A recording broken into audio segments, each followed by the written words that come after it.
Hi, let's continue where we left off. Definition.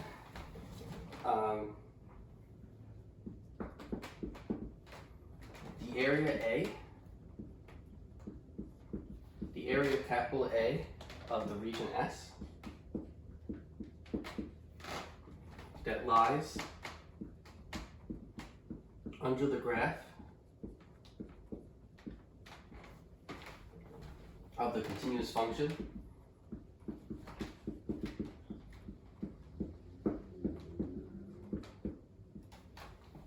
f, that's function, is the limit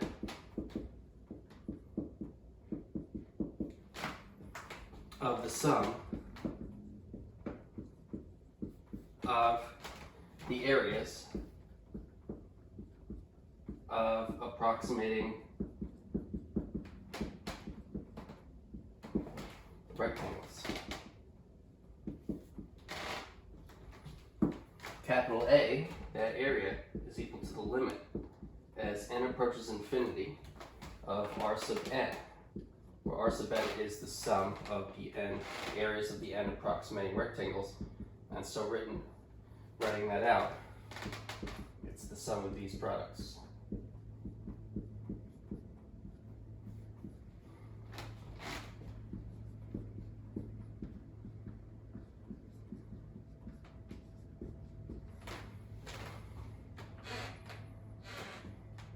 Okay, this limit always exists.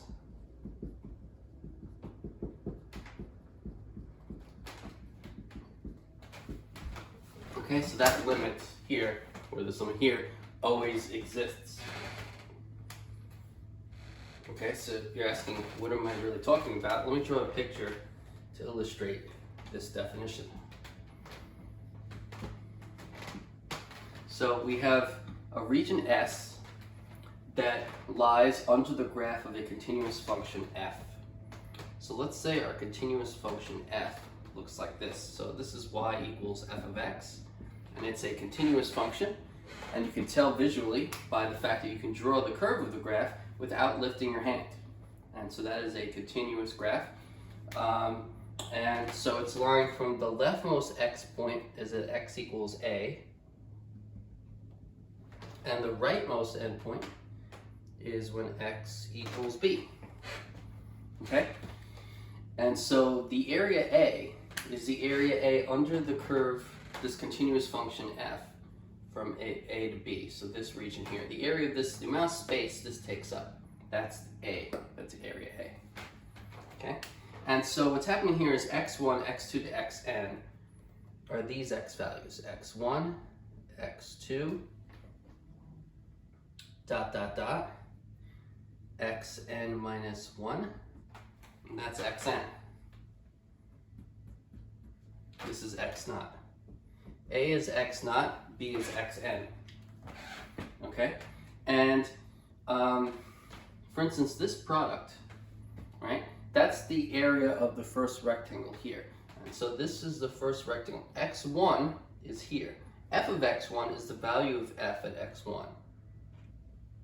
So the height of that, that's f of x sub 1, the height, the length of that. The length of this is f of x sub 1. Delta x is the length of each subinterval. That's delta x. And so delta x times f of x sub 1 is the rectangle whose height is the graph of f at x1 and whose base is that. And so drawing a rectangle with that area is this. This rectangle has a height at x1. F of x sub 1 is now that's the top of that line segment. And then there's the base. So the area of that rectangle is the area of f of x sub 1 delta x.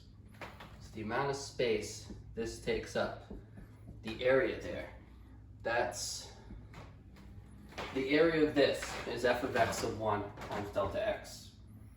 Next, f of x sub 2 delta x. If you look at the point x sub 2 here, delta x is the length of it's the same length, and f of x sub 2 is the height of f at that point. And so you get that height. So f of x sub 2 is the height of the graph at x2. Delta x is the length of this, and so the rectangle formed by that would be there. And then the area of this rectangle, the area of that's f of x sub 2 times delta x, the area of this approximating rectangle. So each of these two rectangles are approximating rectangles. Okay? So these two are approximating rectangles in the definition. And so you keep coming up with more of those rectangles. And so they approximate the total area. And so if you keep drawing more of these rectangles that are determined by the right endpoint of each subinterval, and you're taking the limit as the number of these go to infinity, so they shrink. If you're taking infinitely many of them over this finite interval, the length of each of them is going to approach 0. So you keep doing this, and then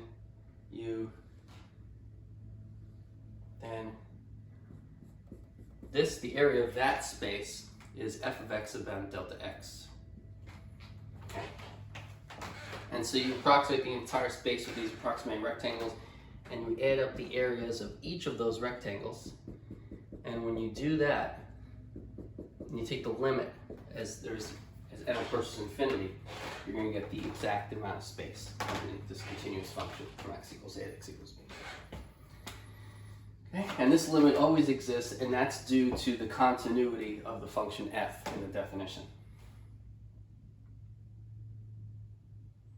Okay. Also, capital A is equal to the limit as n approaches infinity of f of x naught delta x plus f of x1 delta x plus dot dot dot plus f of x sub n minus 1 delta x. Okay, and so you could actually get this same. You could get this area by, instead of taking the right endpoint of each subinterval, if instead each rectangle you took the left endpoint each time. Okay, so then you would start from x naught equals a to xn minus 1. If you took the right endpoints like here, you would start x1 to xn. Okay, and so the same space you can get as the limit of these two different infinite sums. Okay, so this is the definition of the area A of the region as it lies into this graph. Okay, so the area A is the limit of the sum of the areas of approximating rectangles.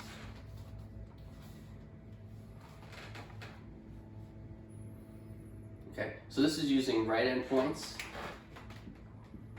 That's right endpoints. So this is using right endpoints, and this is using left endpoints. Okay, and that's using left endpoints. Okay, so let me get the eraser.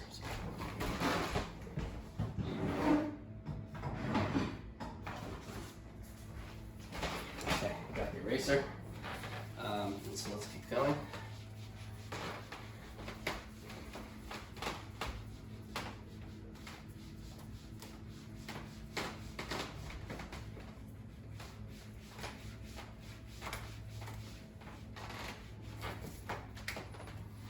Okay, so there we use right endpoints and left endpoints for approximating rectangles. You can also use any x value in each subinterval. So for instance, let's say you have the graph here. Here's the x-axis. Here's the y-axis. We're on f, it looks very similar. So this is y equals f of x again. And here are the intervals from a to b. This is the graph here, not this. This is just showing you that I'm starting at x equals a and ending at x equals b. Now if you have the same, so if you have x1,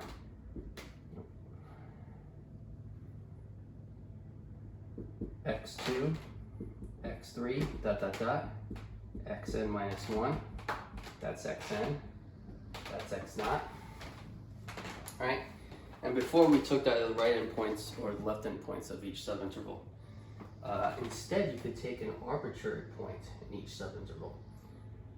And so this would x1 star would be an arbitrary point in the first subinterval. x2 star would be an arbitrary point in the second subinterval. x3 star would be an arbitrary point in the third subinterval. And then this is the nth one. And so xn star would be an arbitrary point in the nth subinterval. And so you could say the area A of that, the amount of space that takes up, A, that area, is equal to the limit as n approaches infinity of f of x1 star delta x plus f of x2 star delta x plus f of x3 star delta x plus dot dot dot plus f of x of n star delta x. That's a delta x there. Delta x. Okay? So that amount, the area of that is this, where each x of I star from 1 to n are arbitrary points in each subinterval. Okay? So if x of I star is an arbitrary point in the ith subinterval, x of I minus 1 comma x of I, called sample points,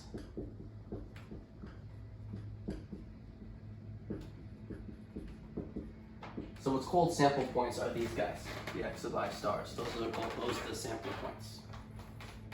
Okay, the sample points are those. Okay, so if x of I star is an arbitrary point in the ith subinterval, you can express the area of S as the area S described in the last definition, the area under a continuous curve F. Okay? Where F here is positive function.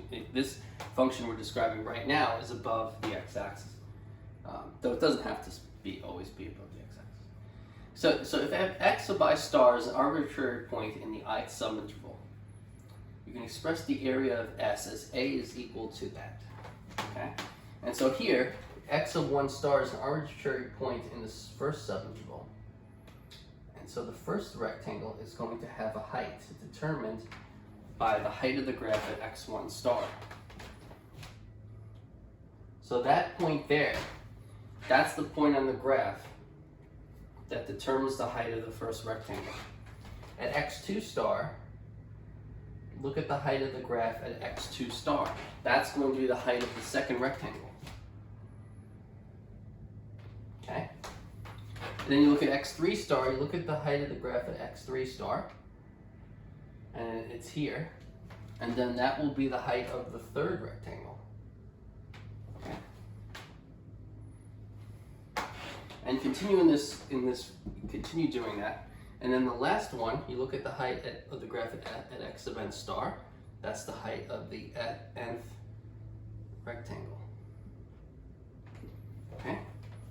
And so then, this is the area of the first rectangle. So that shaded space, that f of x of 1 star is a height. Delta x is still, this is still delta x. That's also delta x. I didn't draw out the scale in the picture, but each interval is delta x. And so the area of the first rectangle is delta x times f of x of 1 star. The area of the second rectangle, the area of this rectangle, is the base of the rectangle, which is delta x times the height, which is f of x 2 star. So the area of that rectangle is f of x of 2 star times delta x. The area of the third rectangle, this thing, is this. The area of this. The height is x sub 3 star, the base is delta x. So f of x sub 3 star delta x is the area of the next rectangle. And you continue, and the areas of the rectangles here would be here, plus dot dot dot, plus f of x sub n star delta x is the area of the last rectangle. Okay? And so by taking n approximating rectangles in this way, adding up their areas, you would get this sum. Now you take the limit as n approaches infinity of that sum, and you have infinitely many approximating rectangles evenly spaced in this region. And so the limit of this infinite sum would be the sum of infinitely many approximating rectangles. So the areas of those infinitely many approximating rectangles. And you would get the exact area A under this graph from A to B, x equals A to x equals B. Okay, so you don't need right or left endpoints to find an area. You can take an arbitrary point in each subinterval, but you need to be taking the limit when you do this. Okay?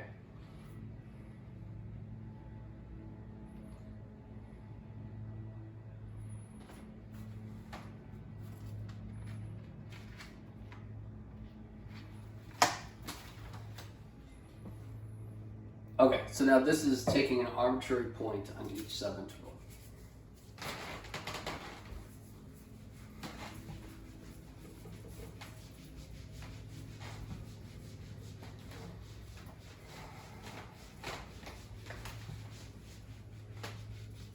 Okay, next, note,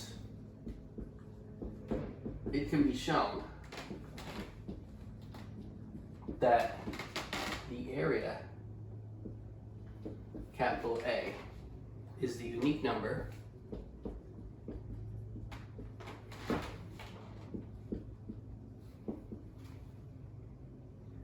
smaller than all upper sums and larger than all lower sums. Okay, so when we're talking about upper sums and lower sums, what do those two things mean? So let's look at an example of an upper sum. Let's look at the graph y equals x squared. Okay, but let's look at that graph from x equals 0 to x equals 1. And let's look at the area under that graph from x equals 0 to x equals 1. Well, if we took left endpoints, if we took subintervals, and then we looked at the rectangles determined by the left endpoint of each subinterval.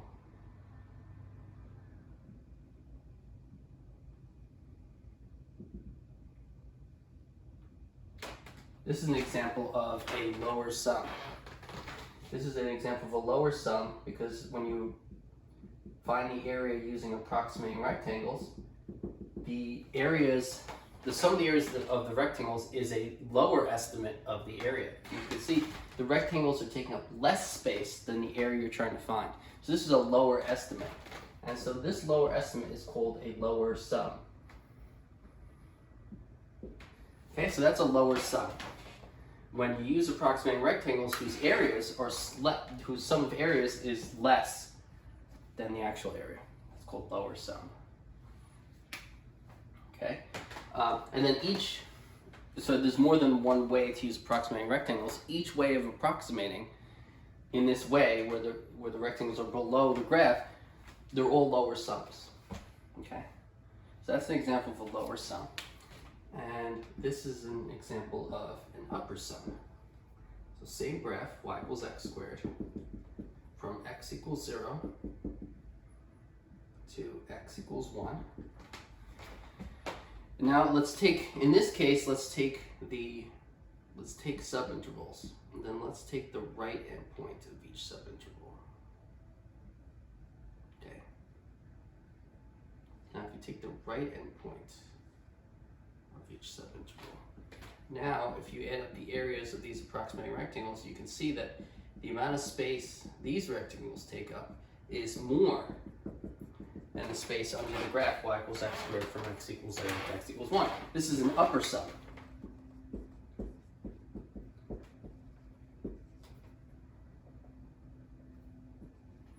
Okay, so that's an upper sum.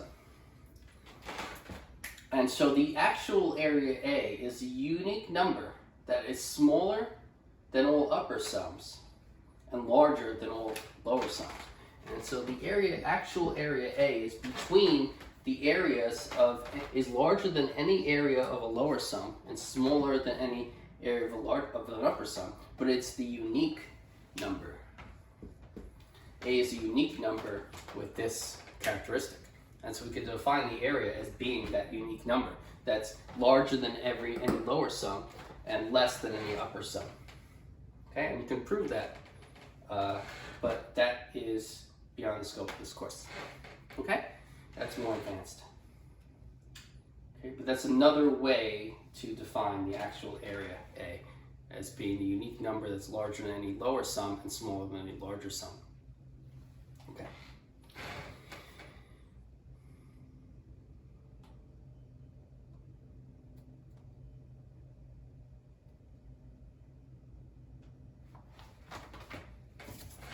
Okay.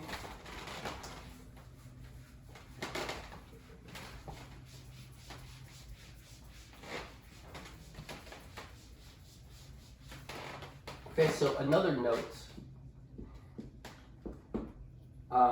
So here I want to illustrate this point with a picture. Let's say you have a graph like this. Let's say you have a graph. It looks a little bit weird, or not very weird. Y equals f of x. It's continuous from here to here. Okay. And so let's talk about upper and lower sums in a more general way for any function. So let's say you separate your subintervals like this. This is x naught, x1, x2, x3, dot, dot, dot. Just keep going. xn minus 1, xn, right?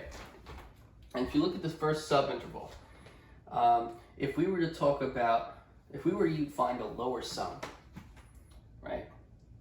How would we do that for this case? Well, what would be this is from x naught to x1. What would be the smallest point of the graph in the subinterval? Maybe, let's say it's here. Let's say the graph starts coming up a little bit. It goes down, and then let's say it goes up a little bit after that point.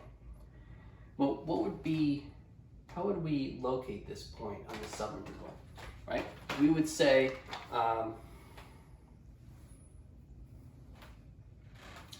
that, let's say the height of this, right? Let's call it little m. The height of the graph at that point, at this x value, right? At this x value. Well, right? So in general,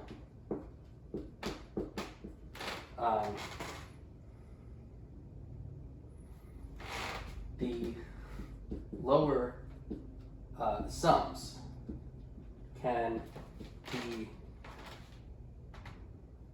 found by choosing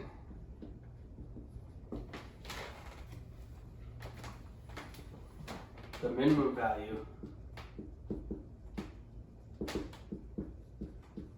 of f on each subinterval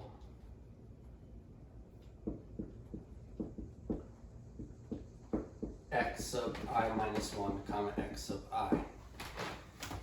Okay, so as my sample points, if I choose for each x, if I choose this is the second subinterval, this is the third subinterval.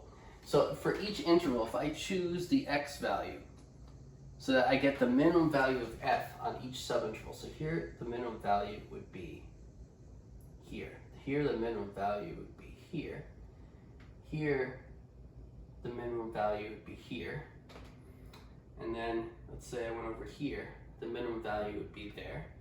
And here the minimum value would be here. So if I choose the smallest, the minimum value of f on each subinterval, then that would be a lower estimate. I can find a lower sum that way. Okay. So here, this is an example of a lower sum. because I chose the minimum value of f on each subinterval. And that means it has to be a lower sum. See, I choose the smallest value of f on each subinterval. Okay? And so there, by choosing these sample points, x1 star, x2 star, x3 star, x4 star, xn minus 1 star, xn star, by choosing those sample points, then I get that lower sum. Okay, so lower sums can be found by choosing the minimum value of f on each subinterval. Okay, so there I found the lower sum. And you can do that for any continuous function f defined on a closed interval like this, a to b. Okay? Okay, now also, just as continuing this note, the upper sums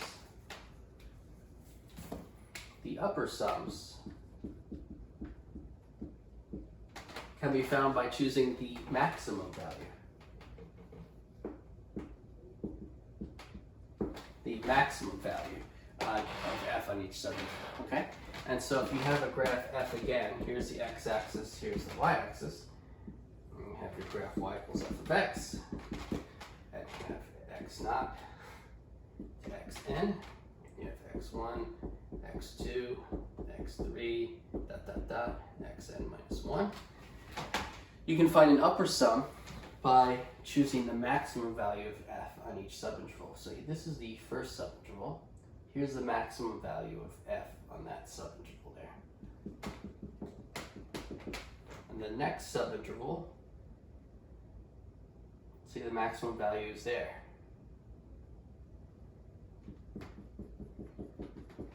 Now let's take the third subinterval. Take the maximum value is here for that subinterval. And you continue. And then in the last subinterval, you have a maximum value here.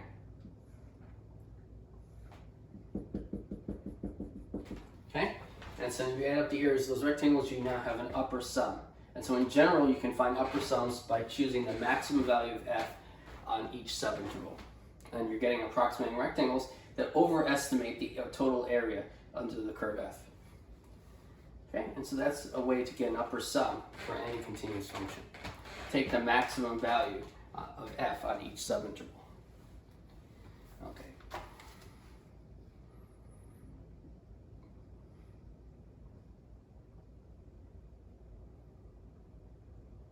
Okay, so that's another notes.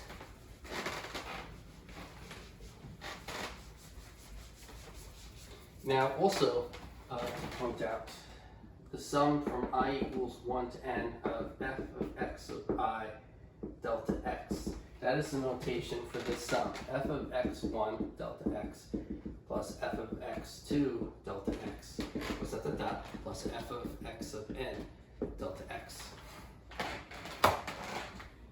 Okay? This notation is the notation for this sum. So instead of writing all this out, you could write that.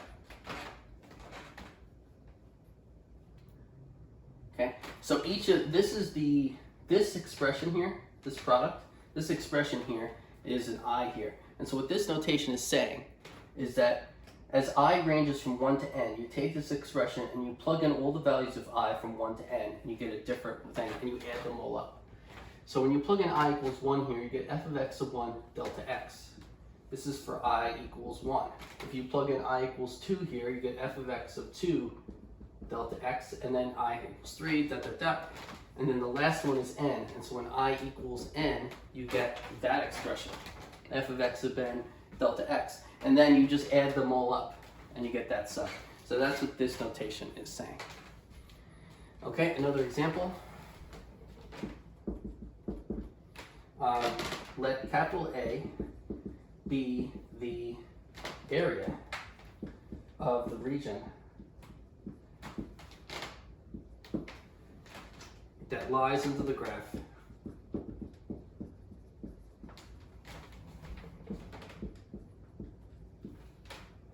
of f of x equals cosine x between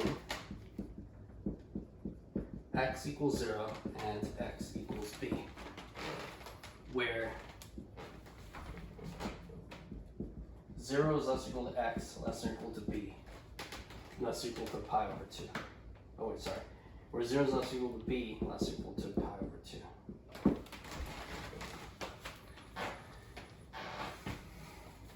Okay. Part A. Using right endpoints, find an expression for A as a limit.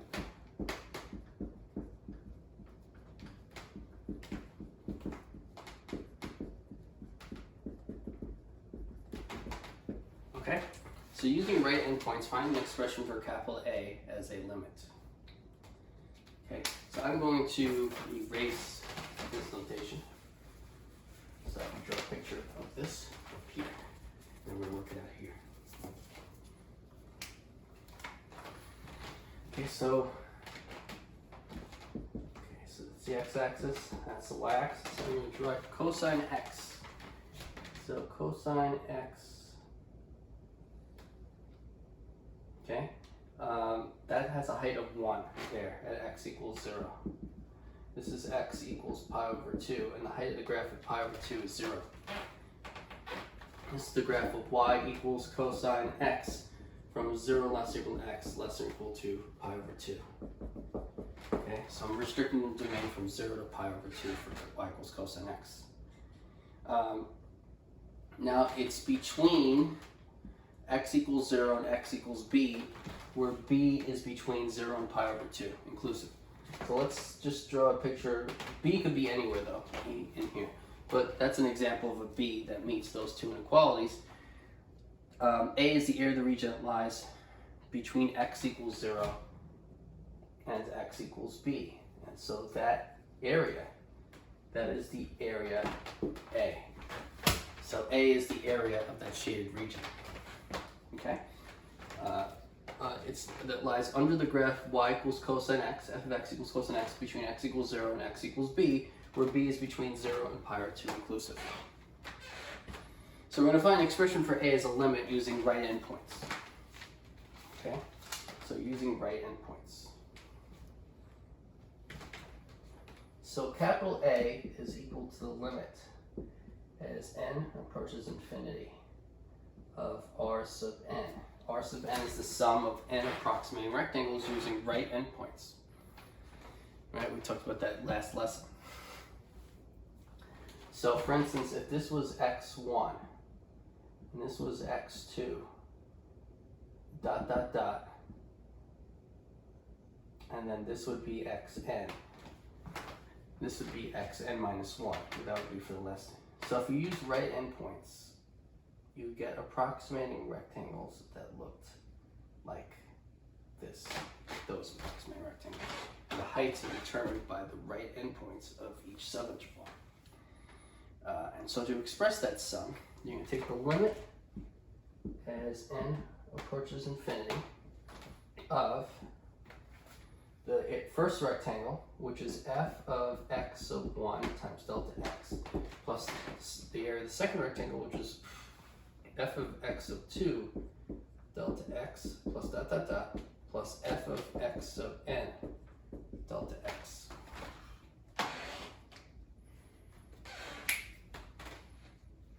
Okay, and so then that's the expression for A as a limit.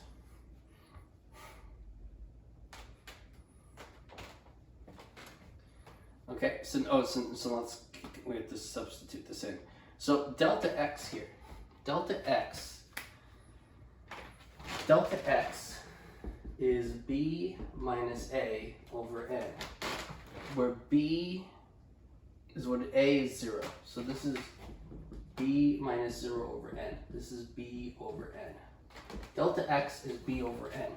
You're going from x equals 0 to x equals b. That's the length of the subinterval. From x equals 0 to x equals b, the length is b. And you're dividing into n equal subintervals, so each is of length b over n.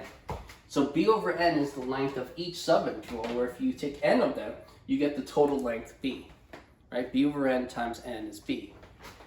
So each delta x being of the same length and adding up to b, if there's n of them, each one is b over n. So that's b over n, that's b over n, that's b over n, okay? Now x sub I is those x values. X sub I is a plus I delta x. A is the leftmost point, and if you want to go to the ith x value, then you need to go to the right.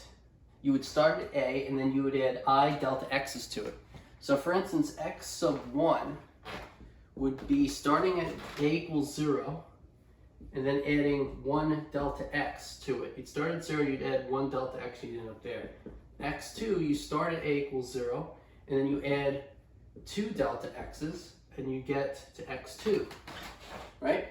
Dot, dot, dot. X sub n in this example would be 0 plus n delta x's.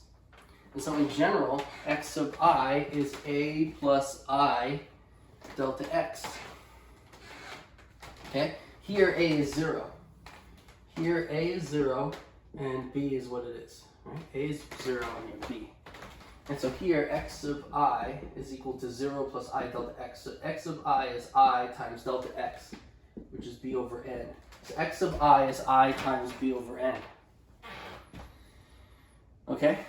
Well, f of x is cosine x. So f of x sub I is equal to the cosine of what you put inside. So it's cosine of I times b over n. So f of x sub I is cosine of I times b over n. So you just plug that in. And so then this is equal to the limit as n approaches infinity of f of x sub 1, which is cosine times 1 times b over n times delta x, which is b over n, plus f of x sub 2, which is cosine of 2 times b over n times the delta x, which is b over n, plus dot dot dot, plus cosine of n times b over n times the subinterval length b over n. So now that sum is a. And then if you express that, this expression as a sum, so what I'm going to do is I'm actually going to say that this equals this here. And then I'm going to come around here. And I'm going to say this equals, actually, let's not do that. I don't want you to write your work like that, so never mind. Let's stick to, okay, so this equals this, which equals this. And then I'm going to erase the question. Okay. So now for b, so continuing this, this is equal to, after this, it equals to the limit as n approaches infinity. I'm going to factor out the b over n for each term. And I'm going to get limit b over n times cosine of b over n plus cosine of 2b over n plus dot dot dot plus cosine of n b over n. And so that's equal to the limit as n approaches infinity of b over n times the sum from I equals 1 to n of cosine of IB over n.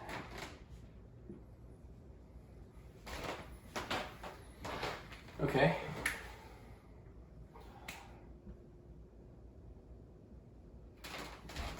Okay, so A, capital A is equal to, this capital A is equal to the limit as n approaches infinity of b over n times the sum from I equals 1 to n of cosine of I times b over n. Okay, so we found an expression for A as a limit. That's it. This is the answer for part A. Okay? So part A is done.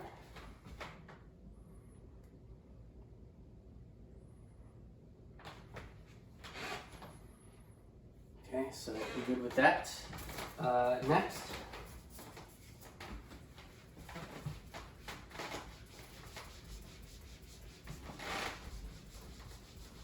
Okay, so for part B,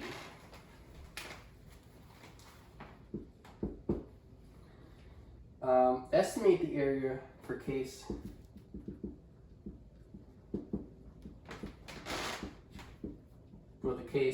that B is equal to pi over 2 by taking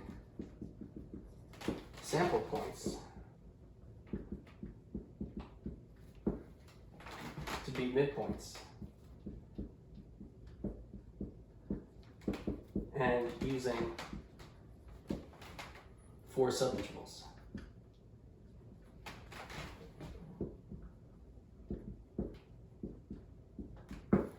Okay, so we are going to take b equal to pi over 2. So it's going to the graph of y equals cosine x from, that's height 1. It's going to be, b is going to equal to pi over 2. A is equal to 0. So this is the area we want to find. This is the area we want to find here for y equals cosine x from 0 to pi over 2. We're going to take sample points to be midpoints and using 4 subintervals. Okay? So delta x is going to be b minus a over 4. That 4 is from the 4 subintervals part. There's 4 subintervals, so we're going to divide the length b minus a over 4 to get the length of each subinterval. B is pi over 2, a is 0. So you get pi over 2 minus 0 over 4. That's pi over 8. So delta x is pi over 8. It's pi over 2 minus 0 over 4. So pi over 8 is the length delta x of each subinterval. The midpoints, we're going to take the midpoints. And so if we're taking midpoints, let me erase this.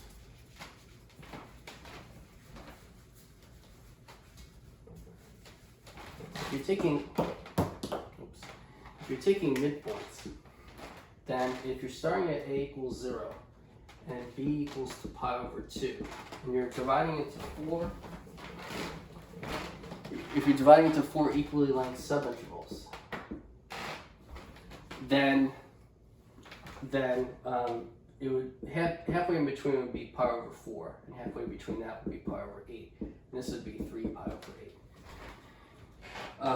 So if you want the midpoints of each subinterval, you want the x values to be correspondingly here. This would be pi over 16. This would be 3 pi over 16. This would be 5 pi over 16. This would be 7 pi over 16. Okay? So those would be the midpoints of each subinterval. This is the midpoint of the first subinterval when x is pi over 16. This is the midpoint of the second subinterval when x is 3 pi over 16, and so on. So we're going to estimate the area, this area, using those four equally spaced subintervals of length pi over 8, and taking the value of the height of each rectangle would be the heights at those x values of cosine x. And so A here is approximately, the first rectangle would be the height of the graph cosine x at pi over 16. So that'd be cosine of pi over 16 times delta x, which is pi over 8, plus cosine at this midpoint, which is 3 pi over 16, times the length, which is pi over 8, plus cosine of at 5 pi over 16 times the length, which is pi over 8, plus cosine at 7 pi over 16 times the length, which is pi over 8. Okay? So the area is approximately the sum of those things. Now when you find the area of that, you get 1.006, and you can get that area by plugging it into your calculator in radian mode. Okay? Okay, so in your calculator, if you do cosine of pi over 16 in radian mode, that that would give you the value of cosine of pi over 16, and then you just add, then you multiply it by pi over 8, and then you do the same thing, you add up those four products, and you get 1.006. Okay, so cosine of pi divided by 16, close parentheses, in radian mode, would give you the value of cosine of pi over 16. And so you just change the angle, and you multiply and add, and you get 1.006 again. Okay, so that's part B to that example.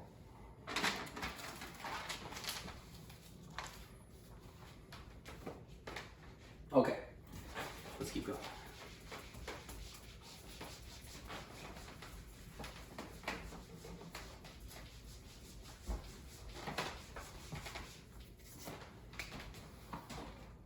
Okay, so the distance problem.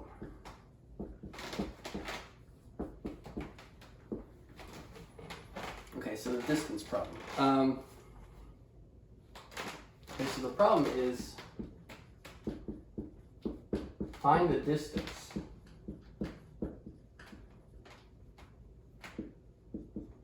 an object travels if you know its velocity at all times.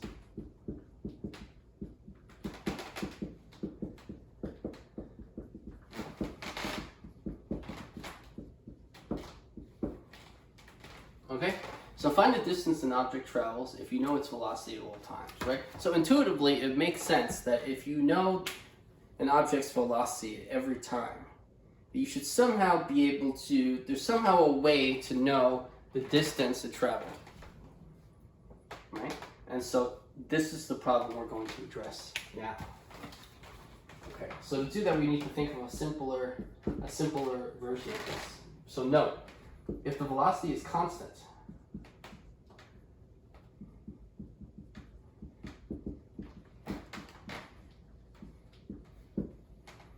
then distance is equal to velocity times time.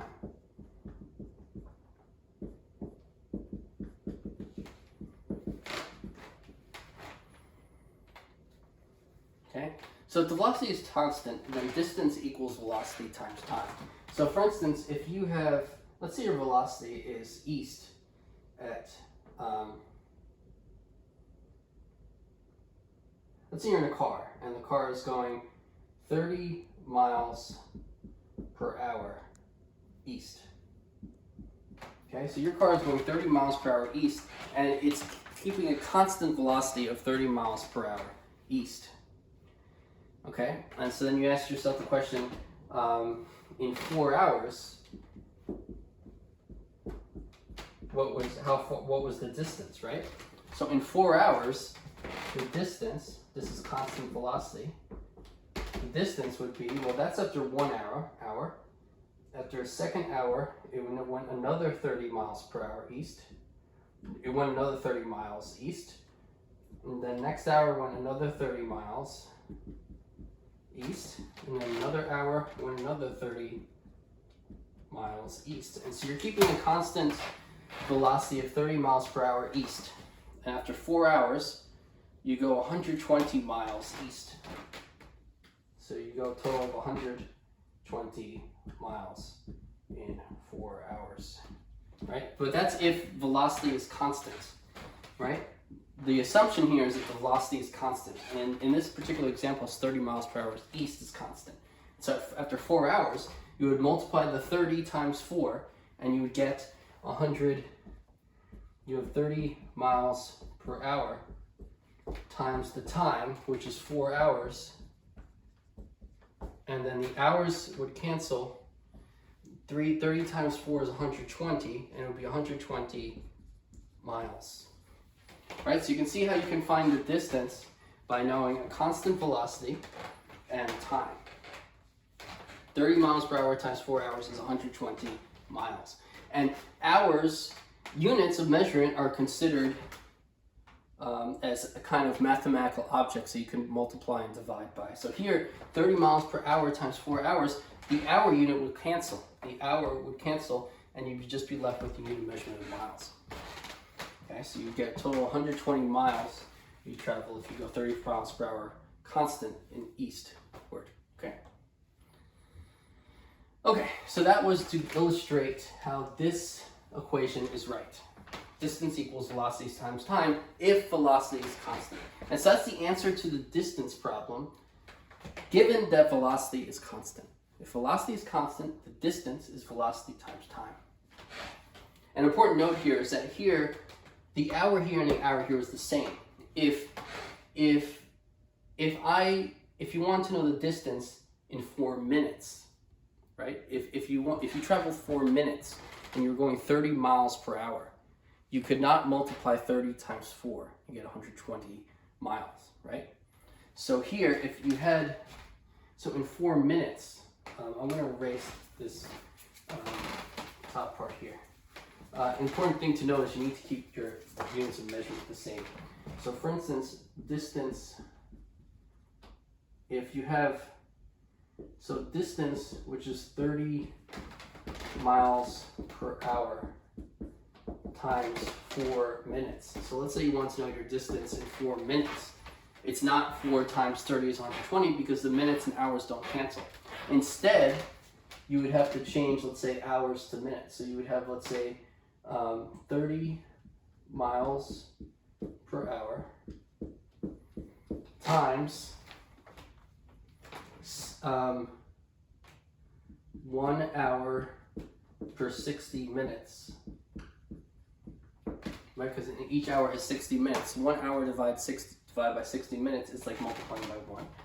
And then times 4 minutes.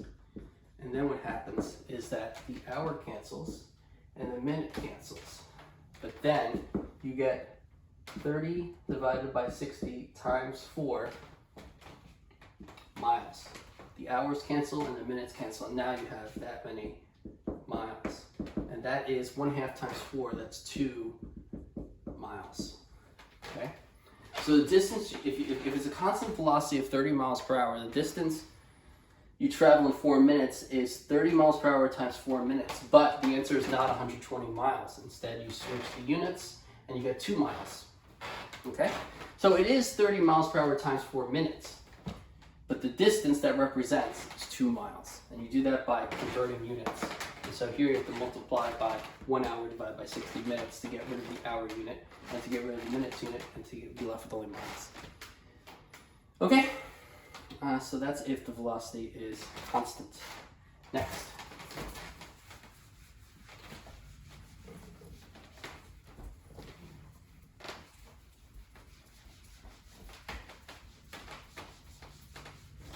So so what is the distance now if the velocity is not constant?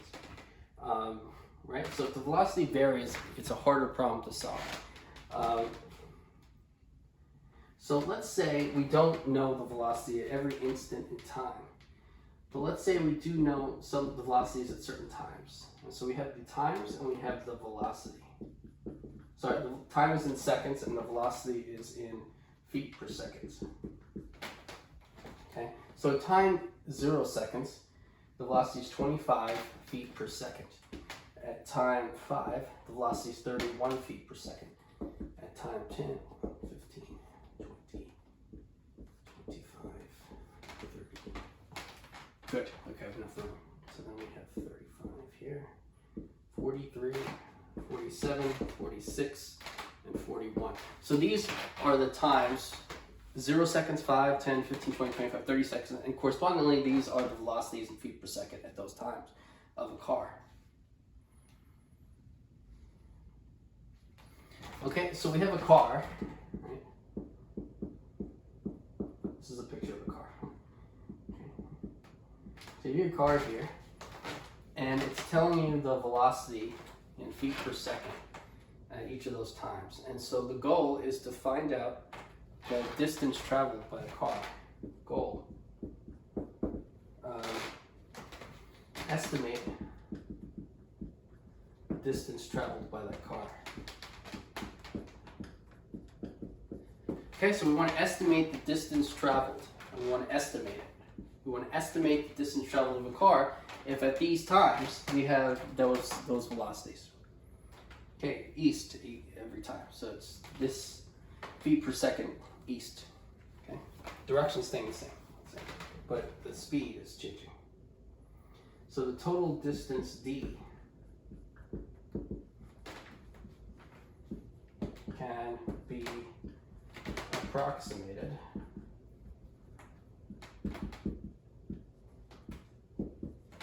by capital D, which is equal to, well, so in the first 5 seconds, from t equals 0 to t equals 5 seconds, you start at 25 feet per second, and then at the end of the 5 seconds, you're at 31 feet per second. So let's take the starting time of that 5 seconds, and let's say that it goes at that speed the entire 5 seconds. And so it's going to change speed, so this is only an approximation. We're approximating d, the distance. And so we're going to do this, use the starting time, and so we're going to say 25 feet per second times 5 is an approximation to the distance the car travels in the first 5 seconds. We're going to approximate it by assuming that the starting time of that 5 seconds is its constant time during those 5 seconds. So 25 times 5 is an approximation for the first 5 seconds. For the next 5 seconds, we're going to take the starting time of 31 feet per second, multiply it by 5, and that product is going to be an approximation of distance traveled in the next 5 seconds. Then in the next 5 seconds, we're going to take the starting time of 35 seconds in those 5 seconds, multiply it by 5, and approximate the distance traveled in those 5 seconds. Then the next 5 seconds, we do this very similar thing. 43 times 5 approximates the distance traveled in those 5 seconds. In the next 5 seconds, plus 47 times 5. So 47 times 5 would approximate the distance traveled in those 5 seconds. And the last 5 seconds, we take the starting speed of 46 feet per second multiplied by 5, and we get the estimation for the amount of distance it travels in the last 5 seconds. All right, so the sum of those products is an approximation of the distance d that the car actually travels. Okay, and so if you add up those products, you'll get 1,135 feet. Okay, so that is an approximation to the distance the car travels using that table. Okay, so that's using the starting time of each 5 second interval. Okay. Now, let's say instead of taking the starting time of each 5 second interval, we use the ending time of each 5 second interval. Okay. So let's say, so d can be approximated that way, or d is approximately, and so instead of taking the starting time in each 5 second interval, let's say instead we took the ending time in each 5 second interval. So let's look at this again, and now let's look at it as saying in the first 5 seconds we take the ending time, which is 31 times 5 is an estimation of distance in the first time interval, 35 times 5 is an estimation of the distance traveled in the second 5 second interval, 43 times 5 approximates the distance traveled in the third interval, and then you continue in this way, plus 47 times 5, plus 46 times 5, plus 41 times 5, that's 41, plus 41 times 5. And so now, those 6 products, you add them up, and you get the sum of those products is 1,215 feet. And so now we have d approximated by that length, by that distance. Okay? Okay, and so that was using 7 time readings, right? Using 7 time readings, we approximated the distance in 2 ways, and we got those 2 values. And if we took more readings other than just 7, the more readings we have, the better we can approximate the actual distance the car traveled. So for instance, instead of taking 1, 2, 3, 4, 5, 6, approximately 6 intervals using 7 readings, we can instead take 10 intervals, 11 readings, or 20 intervals and 21 readings, right? And having and taking more measurements would give us a better approximation. Okay? And so that is how you can approximate the actual distance, right? We still don't know how to find the exact actual distance yet. Okay, and so that is the end of 4.1. So we finished the first section right there. Okay.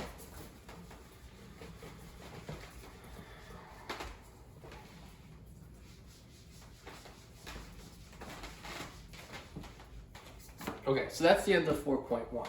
So next let's talk about 4.2. The definite integral.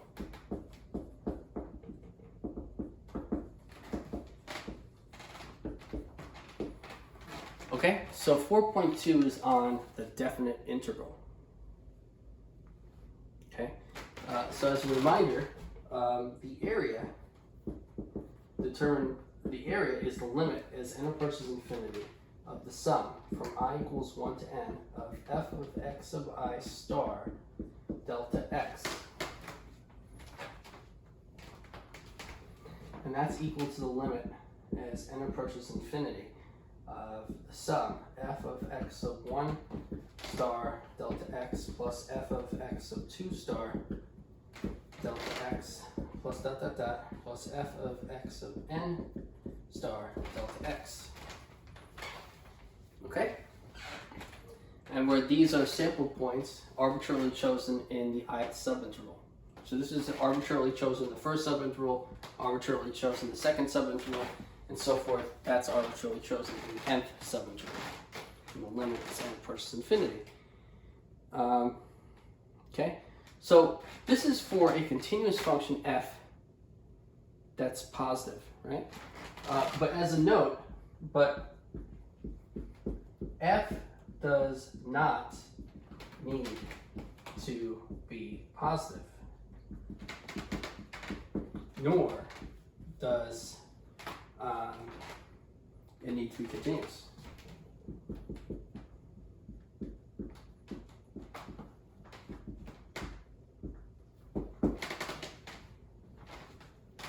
Nor do the subintervals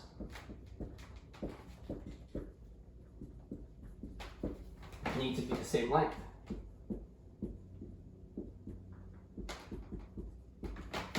Okay? So in this example before we did in 4.1, we were using a continuous function, but we don't need it to be continuous. We were using a positive function, one that was above the x-axis, but we don't need to do that.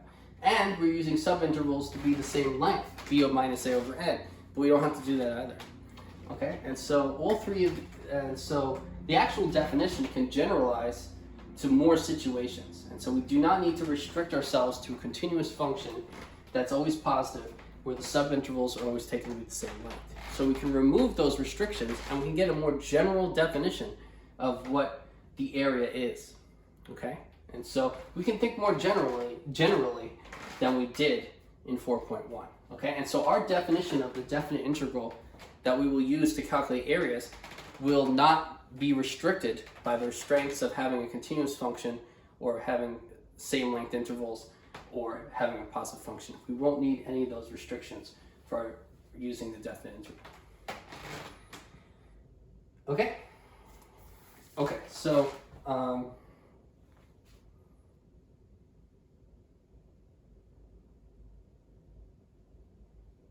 okay, so keep going.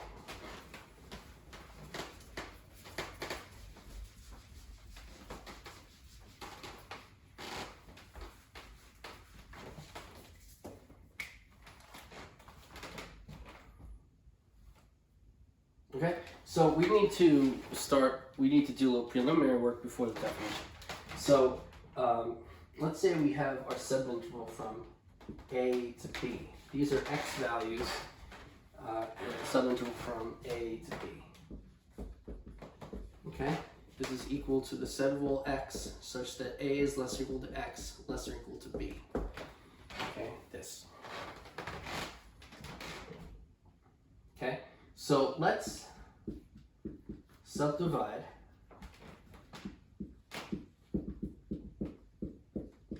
that interval into n smaller subintervals.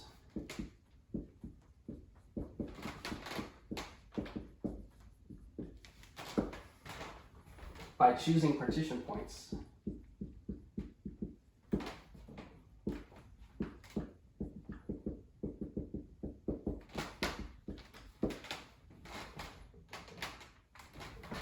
A equals x naught, comma, A equals x naught less than x1, less than x2, less than dot dot dot, less than xn minus 1, less than xn, which equals b.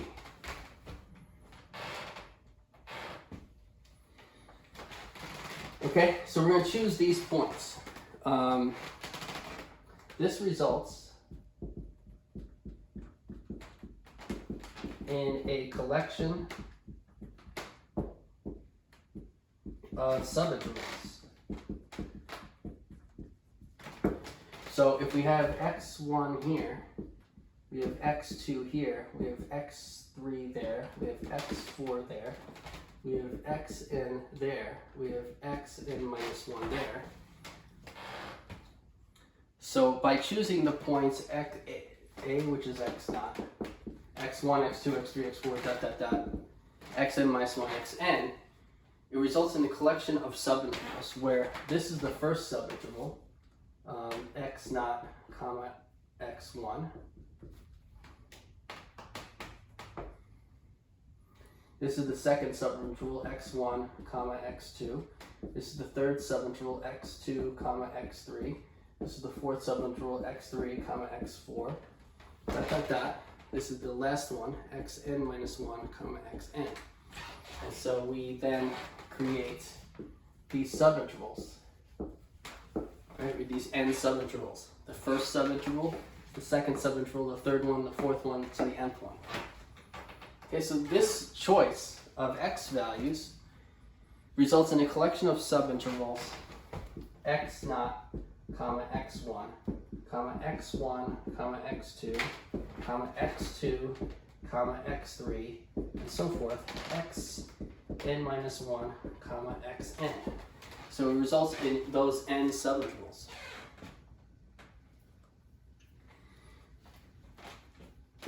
Called a partition of P.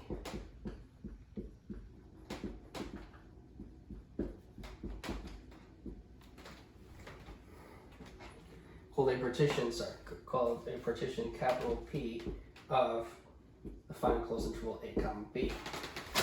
So capital P, partition capital P is the set of those n subintervals. And it's a partition is kind of like separating the finite closed interval a comma b into those n subintervals. And so correspondingly, subdividing it into those n subintervals is correspondingly determined by choosing these points x naught to xn. Those x values determine these n subintervals that are a partition of that finite closed interval. Okay? So then we choose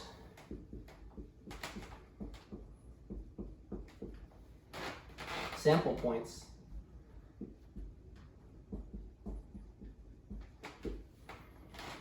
x1 star, x2 star, x3 star, x4 star, dot dot dot, xn star in the corresponding subintervals, in the corresponding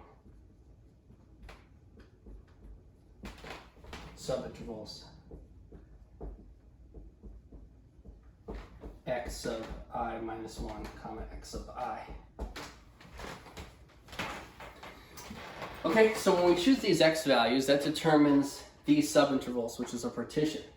That partition, then we choose a sample point in each subinterval. So in this subinterval, we choose that random point. In this subinterval, we choose this point. In this subinterval, we choose this point. And so forth. In the last subinterval, we choose another endpoint. Okay? And so we now chose, we can choose any point we want in each of those n subintervals. Okay? Okay. So I'm going to just erase the picture at the top.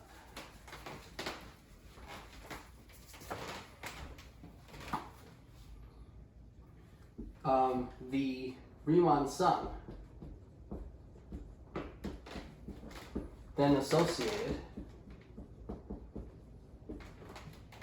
with a partition capital P and a function f is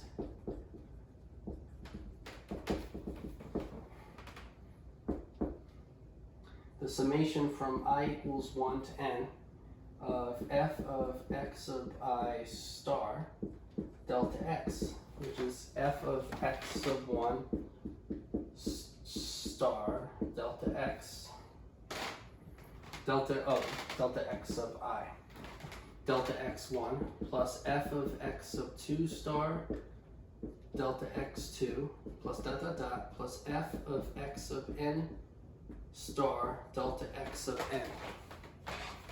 That's the Riemann sum associated with the partition P and the function f. Okay? And so what I'm doing here is I'm taking the subinterval from a to b, x equals a to x equals b, and I'm choosing x values, points, on that subinterval. So if you have from a to b, then first I just choose points on the subinterval, right? I chose those points.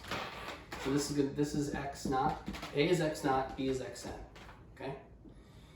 Now I choose, let's say x1 to be here, x2 there, x3 there, fx4, x5, x6, and xn is xn. Then when I chose those points, that means I've chosen this to be the first subinterval, this to be the second one, that to be the third one, that to be the fourth, the fifth, the sixth. I've chosen those 7 subintervals by choosing those x values. Then in each subinterval, I choose an arbitrary point in each subinterval. x1 star I choose here, x2 star I choose there, x3 star I choose over here, x4 star I choose arbitrarily here in the fourth subinterval, x5 star I choose arbitrarily in the fifth subinterval, x6 star I choose arbitrarily in the sixth one, x7 star I choose arbitrarily in the seventh subinterval. So I arbitrarily choose each one point in each subinterval. Then, if I take the value of f at each of those points and multiply it by the length of the subinterval if they're in, and I add up the products, I get that. So delta x1 star is the length of that first interval. Delta x1 is the length of the first subinterval. Delta x2 is the length of the second subinterval. Delta x3 and the dot dot dot is the length of the third subinterval. Delta x4 is the length of the fourth. Delta x5 is the length of the fifth. Delta x6 is the length of the sixth, and delta x sub 7 will be the length of the seventh one subinterval. Right? So delta x sub I is the length of the ith subinterval in your partition. Okay? And so here, this is the Riemann sum we're going to use in order to define the definite interval. It's not going to depend on the length of the subinterval. So, well, it is, but not, you can change it. So each subinterval will be of length delta x sub I. And for a point in each subinterval, you can arbitrarily choose one in each point. And so x sub I star is an arbitrarily chosen point in the ith subinterval. Okay? And so it's important to study this, okay? So when you're looking back at this lesson and you're trying to figure out the definite interval, it's difficult, and I want you to focus on this board, okay? You start here, okay?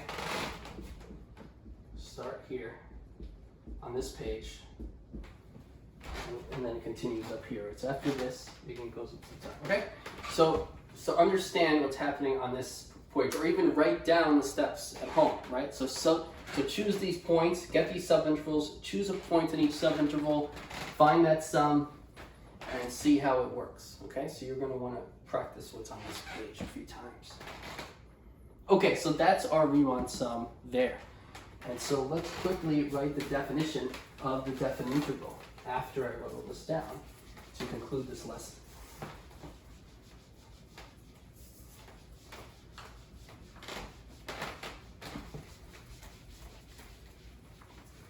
Okay, so definition of a definite interval.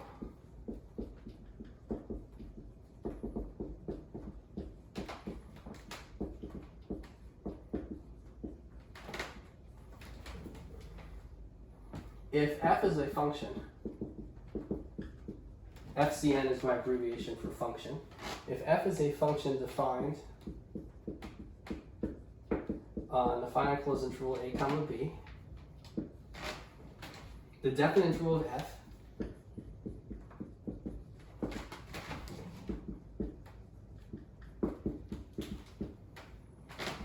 from a to b is the number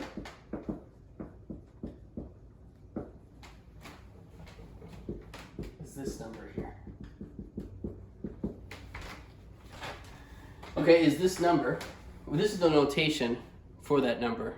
So like for instance, x is a variable that represents a number, like 2x plus 1 equals 5. X is a variable that represents 2 here. All this is representative of a number. Okay, and that number is equal to the limit as the max delta x sub I approaches 0 of the sum from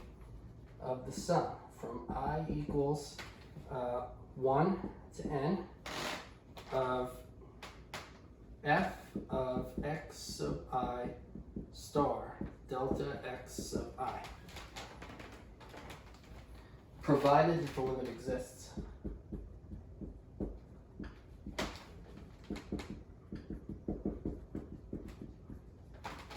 Okay? Provided that the limit exists. If it exists,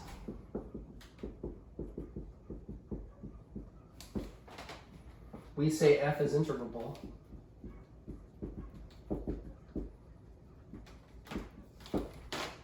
on the finite closed interval a comma b. Okay?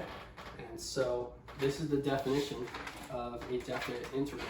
If f is a function defined on the finite closed interval a comma b, the definite integral of f from a to b is the number, by this notation, which equals the limit as the max delta x sub I approaches 0 of the sum from I equals 1 to n of f of x sub I star delta x sub I, provided that the limit exists. If it exists, we say f is integrable on that interval, finite closed interval a from a to b.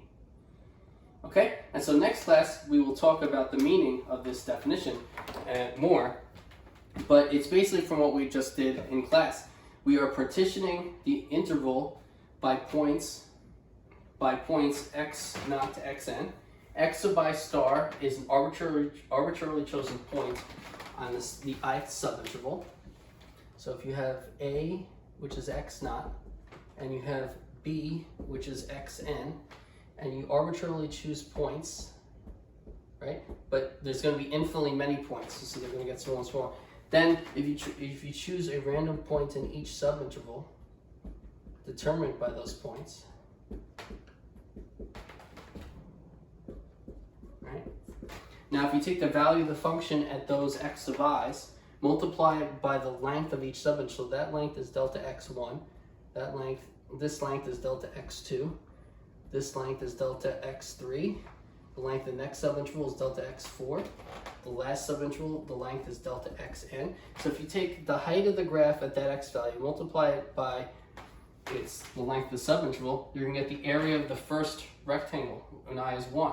When I is 2, you get the area of the second rectangle. When I is 3, you get the area of the third rectangle. And you add up those products, and then you're adding up the areas of approximating rectangles. But the limit is the max delta x sub I approaches 0 means that you're taking n to be larger and larger, and each time you take n to be larger and larger, you're taking new partitions with new approximating rectangles where there's more approximating rectangles.